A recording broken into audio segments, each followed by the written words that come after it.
premier the launch giant meteor company. that destroyed the We're seeing dinosaurs. something amazing happen Ultimately, with the sun will Starship, but expand to envelop everything Earth that and destroy they all are life. doing We know this. with This the is Falcon program this is is an just undisputed fact. incredible. And Um, if they keep it up, then they're going to we're surpass going to take life to the another next planet. highest Life will ranking be destroyed. So rocket it's in the incumbent upon world, us which to is Soyuz. ensure that we Just do in bring life to terms other of the planets amount of and times that ensure it's the long-term flown, survival of the amount of payload that is life put as we into know it on planet space, Earth. all of that, And I mean, all of its aside from launch that, statistics. there's so much Falcon that is the Starship unlocks only by being able to do challenger these that type is of going flight. to We'll beat be that able to go to record. Mars, but And they've been there able are to other do it just in just a couple transformational of things, like years. being Like able to take most that of many this has people, that just much been stuff in the to past space 5 for that years. much So less money. what Yeah, I are think they it's going to like achieve in the next understanding our 5? planet Just better, with Falcon. being able to meet Just with people Falcon. around the And I planet love how they to keep make making it feel little smaller upgrades. and more In fact, I put out a accessible. little You could space go pod video anywhere today on the just Earth, about the in less than small 40 upgrade minutes, to the trunk basically, in video. terms of I flight mean, time. So about I to really the do see Dragon trunk Starship as with maybe this thing that the can extra fuel connect tanks us, for the just like boost trunk. Starlink connects our Awesome information, capability that they just connects have. us more And physically. I thought that it was going to Yeah. be a permanent So upgrade. It there's really turns out nothing that the launch faster than mounts, a rocket. Really, an the orbital rocket mount is the points fastest thing for the that extra we boost know upgrade of the of fuel tanks and extra of the fastest thrusters. means of transport. Those mount So, points are going to be like, you could permanent. go So from they could add that LA on, throw to that on Sydney to in any less than mission, half an hour. whether it be a NASA mission for You could go ISS from LA Reboost to Tokyo in or less a than half an hour. You could go commercial from mission New for York to VAST Singapore or in half an hour. Polaris. I can think of Everything's a much couple more of efficient. good uses for that right off the bat. Some things might be 10 Anyhow, Yeah. I love how they're making little Yeah, upgrades I like mean, that. for the And on the fleet. Falcon All Heavy, right, cool. using the $10 core to the booster as a Yes. standalone So regular you're Falcon going 9 25 times and the get a speed of bunch of sound. So use that's out 30 of it times faster before than potentially a throwing it full-flight rocket. away It's a on whole a hell of a lot Falcon better Heavy view. flight. Yeah, Awesome. it's a hell of a view. So, Yeah. All right, cool. Anything else, guys? Anything else you're really excited about could coming say a out? lot uh-oh, about Yeah. David, Maybe we should scrubs go due to weather, turn off the rocket and Yeah. 75% get on go. Mars. We're getting What? back on console I don't think so. hopefully Clock is the still weather running. supports the launch tonight. I'm not seeing And any yeah, thanks for scrub tuning in and announcements from SpaceX otherwise. yeah, All thanks right. for your support. Yeah, everything is All still right. going on. Obviously, that was really cool. There's probably not anybody else cooler on the planet to talk Starship with. So Yeah, very ready to sign up for things are that things are portion still of the looking good. project So too. I don't think Also, though, that's accurate. it's really No hard to offense. relay just how much Okay, power actually, it looks like is being we're getting into generated new by these information. So let's engines on actually this listen in rocket. here We try to to Dan compare it to and something like a little bit one of closer to home the for new people. hosts. We've I believe used her an name is airplane Ashley. a lot of I wasn't times. paying attention earlier. My That's bad. just something a little Yeah, more let's listen tangible in and hear to what they have folks. to say. Yeah, if A you little bit were of to new stack Starship information up against one of the for biggest today's airplanes launch out there attempt. today, the 747, just one Raptor engine is double the All right, thrust dealer of rundown. all four airplane engines. Super crazy to think about. And the Super Heavy on the pad right now, which has 33 Raptor engines, is putting out as much power as about 64 747s. Yeah, it's, again, just a tremendous amount of power. World's largest flying object. It's crazy. And again, that was really cool to just go through that. I love to geek out as much as everybody else over all the nitty gritty, but always important to remember there's a lot of people that just don't know that all of this is happening. So it's cool to remind them, cool for everybody else out there to help us spread that word. All right. So right now we are 17 minutes, 12 seconds and counting until the 10th Starship flight test. While we do have a moment, though, let's check in over with Tyler Lionquist over in Hawthorne for the latest on Starlink. How's it going, Tyler? Thanks, Dan and Amanda. Okay, I'm Tyler Lionquist, and I'm a be a repeat Starlink of business Starlink analyst here at from yesterday. SpaceX. Starlink is SpaceX's low Earth orbit, high-speed internet that's bringing connectivity both on Earth and in space. Now, for today's mission, Starship is outfitted with 4 Starlink terminals, allowing us to get live views of ship while in orbit and all the way down to splashdown in the Indian Ocean. Our Starlink satellites are built in Redmond, Washington, which is also where we monitor the health of the entire constellation. So let's take a quick look for more on Redmond. What a lot of people might not realize when they think about the scale that we're operating is that actually 2/3 of the operational satellites in orbit are Starlink satellites. And then all of those Starlink satellites came from right here in Redmond.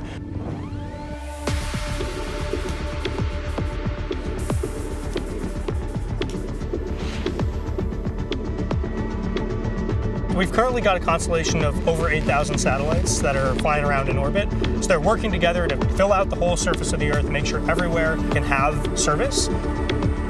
So we have these laser links that are connected between the satellites, so each satellite can pass data from one to the other. That is what allows us to have these hundreds of gigabit links between satellites, and that's what allows us to connect every corner of the Earth to high quality, high speed, low latency internet. engine chill should have already begun. When you think about that Starlink that you have We at home, are the technology just that's in about there, and that's 15 an minutes indoor away antenna, from is very launch. similar to the antenna And that's on the satellite. if everything is still on schedule, We use we are what are about called 12 phased minutes array away antennas, which from is a fancy ship way of propellant describing load an being antenna that's made complete up of many and little antennas that about work 11 together minutes in away order to from booster direct their propellant energy load being to a complete. specific spot on the So ground without a things rotor. are getting serious. Get that anxiety up because things are happening. Generally, And satellite if you're just joining, manufacturing be is sure a to give very us a slow like, process. It subscribe takes if you haven't people weeks already, or and months thank to you build a again for being satellite. here. I love these shots. This might be the best shots that At we've seen SpaceX, we yet iterate very of fast, Starlink and we have and learned how their to build factory. satellites at the 70 So cool to sats a see. week rate. So cool to see. Anyway, As we have focused a lot on production rate, we have not forgotten about our satellite reliability, which is critical to our mission.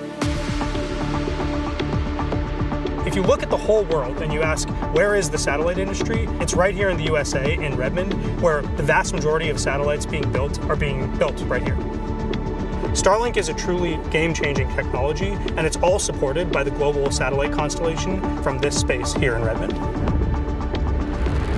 And we're really just getting started at the very beginning of what we want to do with Starlink. awesome.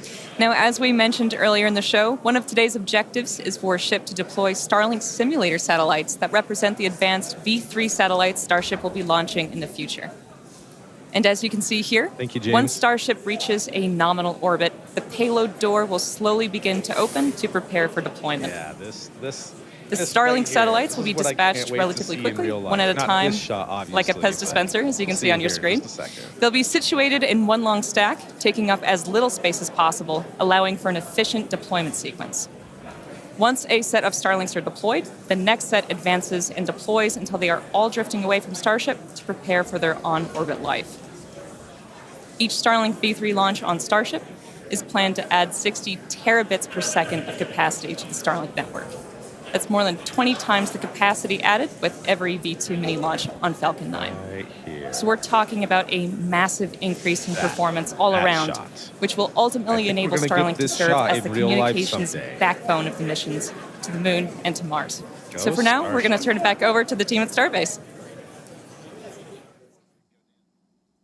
Thank you so much, Tyler. Okay, let's turn our attention to today's flight profile, which will feel familiar because it is. We're looking to get Everybody's our first tongue-tied re-entry today. with this It's all iteration good. of SHIP, and we're again intentionally stressing super heavy during its return.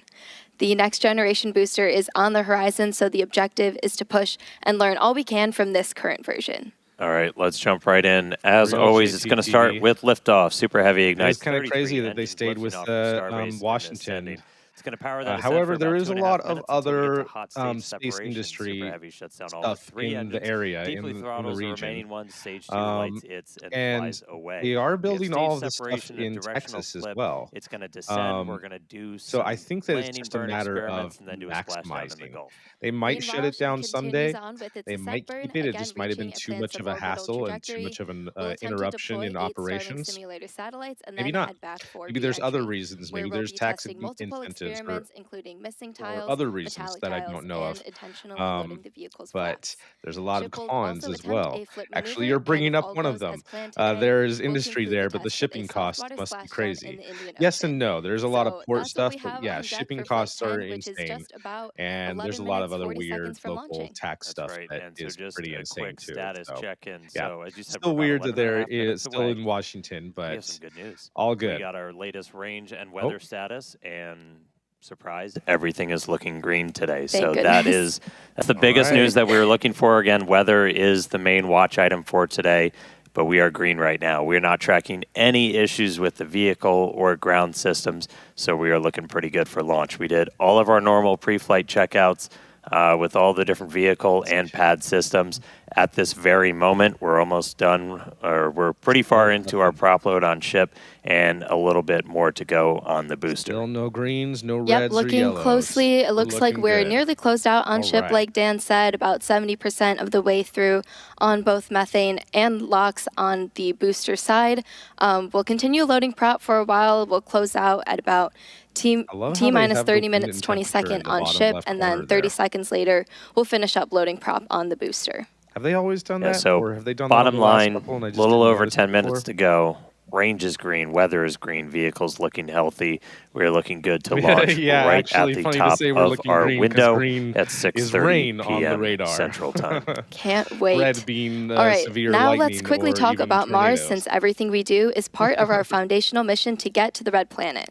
Each Starship launch is to learn more and more about what's needed to make life multiplanetary and to improve ship to the point where it's taking millions of people to Mars. Yeah, we've shared the plan previously in the last couple of months. We're looking to start sending the very first Starships to Mars next year. These missions, not with people. We're just looking minimally viable landers. So clankers let's get to just go prove first. that we can get there. And so we're just going to focus on learning as much as possible, but looking at all of those different phases, prop load, prop transfer on orbit, sending stuff out to Mars, doing the transit, doing the entry, and just doing a landing. And in our next window, around 2028 to 2029, we're going to attempt to land the initial infrastructure and start delivering more equipment as well, while evaluating available resources on the red planet. And we will also have Optimus on board for the ride, who is designed to do the initial heavy lifting. Drew D, you're thinking that it might be hard to be conservative with scrubs once on Mars because the colonists will need supplies on time. Back to Mars, Yeah, though, absolutely. as those wrap up by And about you might have 2030, noticed, 2031. at least in the We'll last continue to renders increase the just a payload second per ago, ship, build out more it, infrastructure out there on apparently Mars's surface, start to mine some of those there's a resources, set plan up some to propellant land generation without plants, landing build legs up some fuel and or some something, which oxidizer I to think send is a Starships horrible back from idea. Mars. By the time we get all Yeah, the way they're to not going to be able 2033, to. we're looking at double the amount of payload we're sending with each ship as we get closer and closer They're to not going to be building able a to self-sustaining presence on the red planet. Yeah, definitely lots of keep exciting doing missions what they're ahead of doing us, when it comes to and these are scrubs going to be and crucial to weather. setting up what we'll They're need going for to need to be humans like to Soviet eventually inhabit the Russia planet, and and launching we won't be doing this thunderstorms and alone. snowstorms and The stuff like Italian that. Not Space that it Agency snows in and Starbase, SpaceX Texas, recently but signed a first-of-its-kind you get what I agreement mean. to carry Italian Anyhow, experiments on the first Starship missions to deliver customer T minus payloads to 8 Mars. minutes and So 20 these payloads seconds. will include a plant growth experiment, a weather monitoring station, and also a I'm going to turn radiation them back sensor up. to I gather think that's why I scientific was data really quiet that before, is ships because I keep approximately 6 going, months turning the dial interplanetary back growth and phase forth from between our Earth to volume. Mars, So my and bad. also on Once the again, Martian sorry. surface. Trying to do my It's best to a just really be here exciting today. mission. Make showing up for work really fun for us. We're going to need to launch a whole lot more, though. So while we're just under 8 minutes away from launch today, let's head back over to Tyler and Hawthorne, talk a little bit about how we're going to be increasing the number of Starship launches going forward. Tyler? Thank you, Dan and Amanda. So to put it plainly, in order to launch more Starships, we need to build more launch pads. And that's exactly what we're doing at Space Launch Complex 37 at Cape Canaveral Space Force Station in Florida. Now, Pad 37 has a storied history, most recently with the Delta IV rocket and for the missions for the U.S. government. And prior to that, the pad supported critical development for the Apollo lunar program in the 1960s. And we are honored to have the opportunity to continue making spaceflight history at Pad 37 with Starship. But first, we need to optimize the pad. So earlier this year, we started dismantling some of the existing infrastructure to prep the site for Starship operations. This will include up to 76 launches a year, with up to 152 landings at that location for Super Heavy and for Starship. And to support this flight rate, we plan on building 2 launch pads. Each will have 1 tower that can support launch and landing, plus deflector systems, launch mounts, and water deluge systems. This will also include a propellant farm that will produce propellant on-site and serve both launch pads. So there is a lot of work in progress, but Pad 37 is only one part of our plan for Starship operations in Florida. A few miles away from Pad 37 at Kennedy Space Center, our 380-foot-tall vertical integration facility called GigaBay is under construction. Once complete next year, GigaBay will be capable of housing multiple Starships simultaneously for rapid assembly and integration. And meanwhile, at Launch Complex 39A, we're building Starship's infrastructure to support up to 44 launches and up to 88 landings a year, independent of operations at Pad 37. So with 2 launch complexes in Florida, we'll have the ability to fly up to 120 Starships annually, not including our flights from Starbase. So action is well underway in Florida. How's it looking in Texas? Nice.